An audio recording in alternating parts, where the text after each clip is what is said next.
welcome to the Biddeford Parsonage Museum, historical residence of Lucy Maud Montgomery during 1894-95. Come in, relax, and join us for Storytime with LM Montgomery. Hi, my name is Emma Palmer. I'm a summer student here at the Biddeford Parsonage Museum, and I'm going to be reading The Violet Challie Dress, a story from life written for our girls by LM Montgomery. Written August 1896, published in Philadelphia Times on August 15, 1897. Annie Crow and Maddie Brooke were known in Red Rapids as the twins, partly because they had been born on the same day, and partly because their mothers had taken a certain pride in dressing them exactly alike from the day of their birth. When they were getting to be big girls, they still made a hobby of dressing alike, and many were the consultations held in spring and in autumn, when the questions of the season's outfit came up.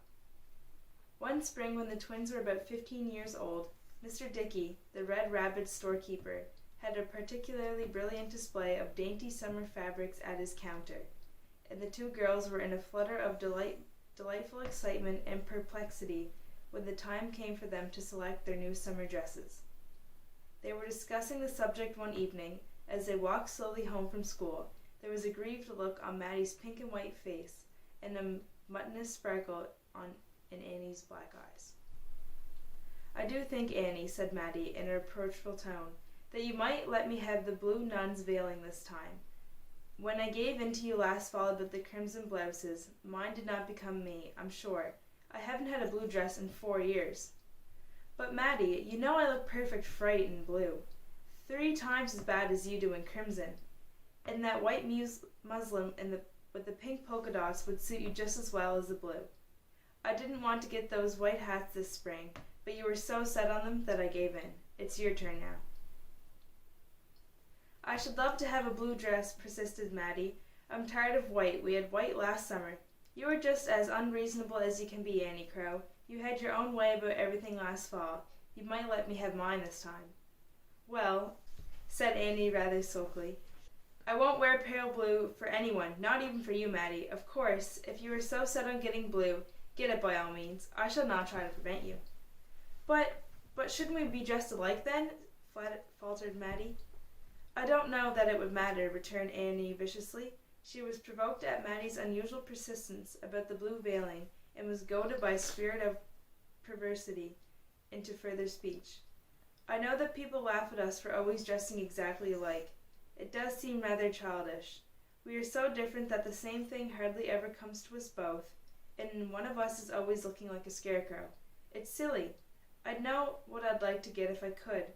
Mamma and I were looking at it yesterday. It's a cream challie, sprinkled all over with violets." "Let's get it then," said Maddie eagerly. She was honestly startled at Annie's unexpected revolt against their pet tradition. "Cream suits us both very well." "We can't. It's only a remnant, just enough for one dress." "I should love to have it, however. Just think, Maddie, that lovely stuff, trimmed with lace and knots of violet ribbon. You'd better make up your mind to the pink muslin. I'll never consent to blue." "I won't get the muslin," said Maddie obstinately.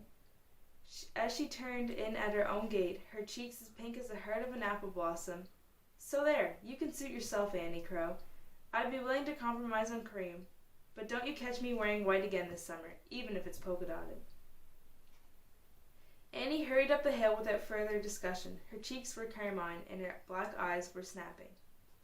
When Maddie joined Annie on the way to school the next day, there was a decided coolness between them. Maddie timidly introduced the subject of the dress. "I suppose, Annie, since you are so set on it, we may as well take the polka dot muslin." "You're too late," said Annie loftily. "You can get your blue if you want to. I'm going to have that violet challie. I'm sorry there is not enough for us both, but as there isn't, it can't be helped. Mama's going to get it for me today. Have you seen it, Maddie?" "No," said Maddie coldly. She moved away from Annie, grieved and hurt. She felt very much ill-used. That afternoon, when Maddie got home from school, she found her mother just returned from the store. "There's something I got from Dickey's for you, Maddie. I think you'll like it." Maddie opened the parcel with trembling fingers. There before her, in all its dainty loveliness, lay the violet challie, with the trimmings of lace and ribbon, a sight that before would have thrilled her little feminine heart with delight, but now it only served to send a doubtful pleasure through it. "Oh, Mother, why did you get it? What will Annie say?" "I don't see that it matters what she'll say," returned Miss Brooks sharply. "It is time you two got over that little notion of dressing alike. You're not children now. It did well enough as long as you were. Annie has always put you down, too. You know she has. I don't know how often you had to wear some color that made you look like a fright just because she wanted it. Have some independence, child." "It isn't that, Mother. Annie intended to get this Challie, this very piece. She told me so today. I thought it mean of her, and I was angry, and I knew she was. And she knew I was. And she'll think that I went off and bought this just to spite her. If Annie's silly enough to think that, let her. You may please yourself, of course. I thought you'd like the dress, and that it would suit you to perfection. But if you don't want it, I'll do it for Lily. I must say, I think you're foolish." "I'll think it over," said Maddie dubiously. She carried the Challie off to her room and hung it over lovingly. "I might as well take it," she mused. "Annie has acted in a hateful way all this spring. It would teach her a lesson. And even if I did not take it, that would not do her any good now. But I will see how she acts tomorrow and decide accordingly." Annie did not act very well on the morrow, judged from Maddie's standpoint.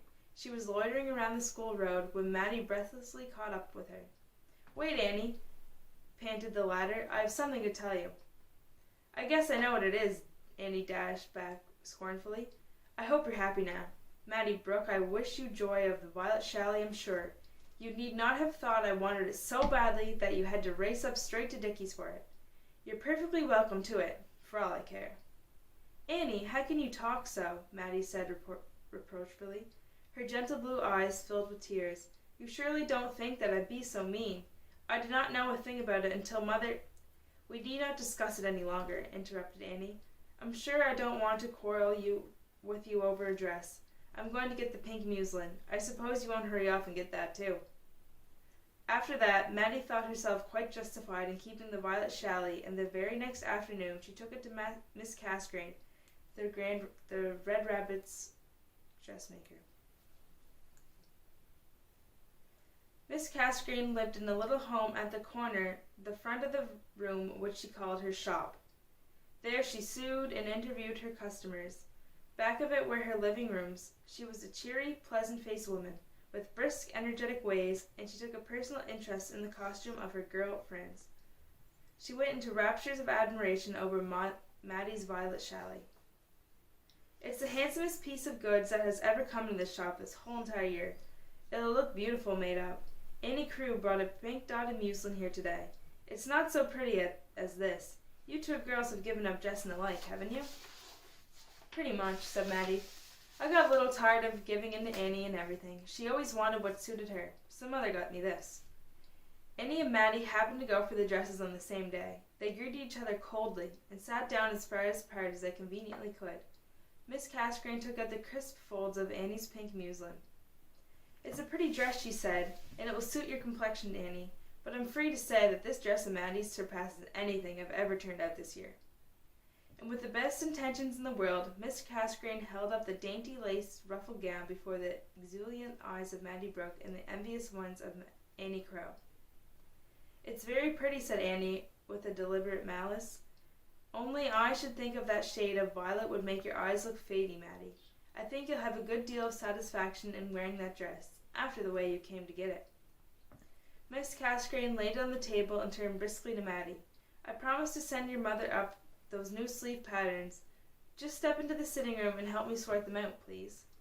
Annie lingered, intending to wait for Maddie, for she was sorry for her unkind behavior. But just then her brother passed the shop in a carriage, and Annie caught up her parcel and ran out to get a drive home. Maddie and Miss Casgrain were longer in finding the patterns than they had expected to be. When they returned, the shop was empty. "Why has Annie—" began Miss Casgrain, but she was interrupted by a little shriek from Maddie. "Oh, Miss Casgrain, my dress!" There lay the violet Challie on the table where Miss Casgrain had placed it, and on it lay an overturned ink bottle, from which a black stream was slowly pouring over the front of the violet Challie dress. For mercy's sake, said Miss Casgrain blankly, as Maddie snatched up the gown in tearful dismay. Oh, Maddie, how could this happen? The bottle is way up on that shelf. It did not fall down on its own accord. I know who did it, said Maddie slowly and vindictively. It was Annie Crow, and she did it on purpose, too. Oh, my dear, don't say that, and if she did it at all, it must have been an accident. It wasn't, said Maddie passionately. She has been angry at me ever since I got it, and she has done this out of pure spite. She wanted the dress herself. It is spoiled completely, Miss Casgrain. I'm afraid so. It is soaked right through, you see. I'm so sorry. It's very strange, but I can't think so hardly of Annie. You had better not say anything until you're certain. But Maddie was too angry to heed at this wise advice. And by night it was all over Red Rapids that Annie Crow had deliberately spilled ink on Maddie's Brooke Challie dress because she was jealous of it. Annie's brother carried the story home to her. Not a word of comment did she make, but she went to her room with a crimson face. I shall never forget Maddie Brooke for this, she said firmly. She has acted badly right along, but I knew I had not behaved any better myself, and I was going to do my best to be friends again. But if she is mean enough to believe I did a thing like that, I shall never speak to her again. Annie Crow went to church the next day, arrayed in a new pink dotted muslin. Very trim and pretty she looked in it, much better than poor Maddie Brooke in her last summer's white lawn, which is too short and too old-fashioned to become her. But Annie did not relent. She neither looked at nor spoke to Maddie, and the latter, hurrying home from church with the tear-filled eyes and quivering lips, put her own construction on it. Annie Crow and Maddie Brooke did not speak to each other all that summer, although when the first gust of ill feeling had blown over, both felt secretly ashamed of their conduct and anxious for a reconciliation. In November, scarlet fever broke out at Red Rapids, and among the first to take it were the Brookes. Maddie herself escaped, but two younger sisters and brothers were so ill that their lives despaired of it. The house was quarantined, and anxious neighbors could only stop at the gate to hear the latest reports. Miss Crow went every day, but one evening she was not well, and she said to Annie, "You must go up and ask how the Brookes are." "Mother," protested Annie, "I just can't go. I know that you and Maddie are a precious pair of geese, falling out over a dress in the first place, and now dying to make up, and hanging back for the fear of each other. The first thing you know, Maddie will be down with the fever herself. Then what will you feel like?" "Don't talk so," cried Annie, her black eyes filling up with tears. She hurried on her wraps and almost ran down the hill. What if Maddie should be ill already, her dear old chum? What if she was never to see her again?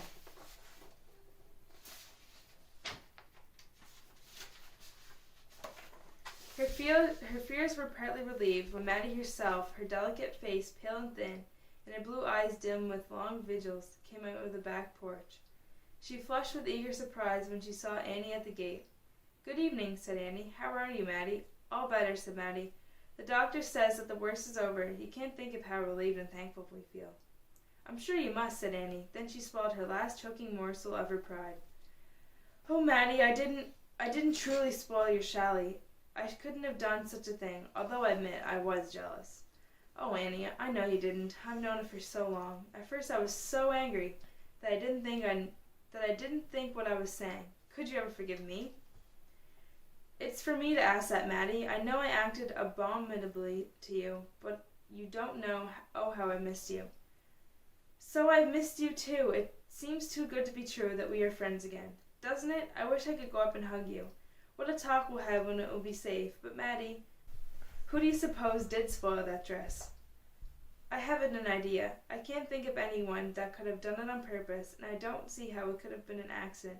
I suppose Miss Casgrain says it will always be a mystery." "Here comes Miss Casgrain now," said Annie. It was Miss Casgrain herself who came stepping briskly along the road and passed by the happy-faced Annie to call out briskly, "The doctor told me the good news, so that isn't what I came for, Maddie. I found out who spoiled your violet Challie." "Miss Casgrain!" exclaimed both girls together. "You'd never guess, so I won't ask you. It was that born in incurable mischief, Bobby Spencer. What do you think of that? He is down with the fever, you know, but is getting better. I took him some jelly this evening, and just he blurted out the story. It seemed to be weighing him down pretty heavy on his tough little conscience. He came into the shop that day just after he went out, Annie, and saw the chart on my shelf. He says he thought it would be such fun to hide, so he climbed up to get it and somehow knocked down the ink bottle. When he saw what he had done, he dreadfully scared and ran for his life. That little monkey. He was so weak and repentant that I had to forgive him. Although I longed to shake him, I guess you'll have to forgive him too, Maddie. What did you do with that Challie anyhow? I hung it up in my room just for a reminder, said Maddie, and Miss Casgrain fully understood. I suppose it was time I was going too, said Annie. Have you got your winter wraps yet, Maddie? No, I never thought of them. The sickness has put everything back. What are you going to get? Just what you do. And my mother says I have a party waist this winter. You ask your mother to let you have one too. There's the sweetest pale blue crepon at Dickie's. Just enough for 2 waists. But you don't like blue. Oh yes, I do. That particular piece anyhow. I have my heart set on it. Well, said Maddie, turning to go in, I'll get whatever you say, Annie. But I never, as long as I live, want to see another Violet Challie.